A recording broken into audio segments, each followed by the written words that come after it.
So you've learned how to communicate with a customer. You've learned how to structure a conversation in a way that you can follow and that the customer can follow along with the conversation also. Now, I'm sure you can think back to the time when you got the 5 steps to the conversation in the wrong order. Or maybe the time you got super confident and thought you knew better and more effective way than the 5 steps of conversation. Well, we've all been there, right? But what happened?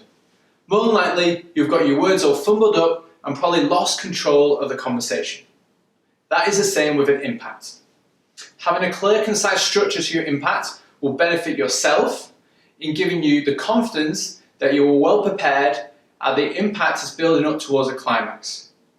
The structure will also aid the learner to be able to flow with the conversation, be able to flow with the impact, resulting in them taking away the key points to be able to aid their development for that day. So, how to structure an impact.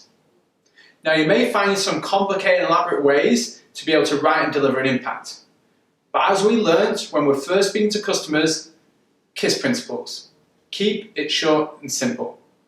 So first of all, we're going to start with a title. This is the subject title of what my impact will be on. Now, a little tip. Try and make it a kind of exciting name. I want to grip the listener's attention. Just think about J.K. Rowling. She did not call her book Harry Potter and His Adventure. She called her book Harry Potter and the Philosopher's Stone.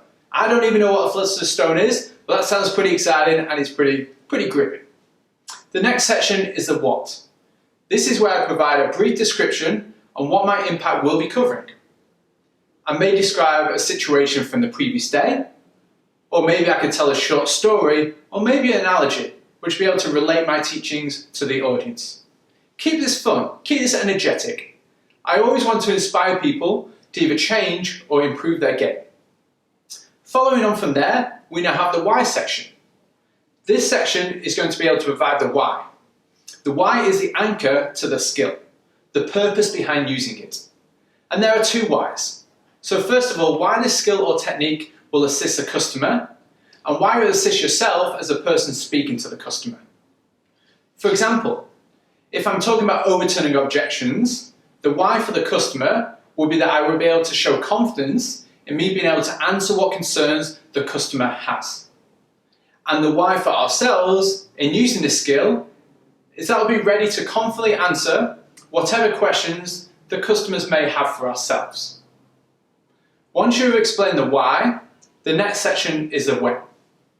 This is where I explain at which point of the conversation to be using the certain skill. Say, for example, if I'm teaching the group the close, well, the when would be when I use the close. And that's when I've read the customer has given me 2 buying signs that they're interested in purchasing the product or service that I have. I'll then go towards the close. Now, the skills that I'm teaching might be used at multiple times throughout the conversation. If this is the case, ensure you include this in your impact for those who are listening to the subject. Then to close off the impact, we move on to the how section. This is probably the most important part of the impact, as this is going to be the takeaway points that the learner can implement on the field. This is where I want to provide 2 to 3 precise, manageable points that when used will improve a person's production. These are the points that I want the learner to be able to rehash over at lunchtime to be able to give themselves a focus for the rest of the afternoon. And that is how you structure an impact. Keep it simple, keep it easy for the audience to follow.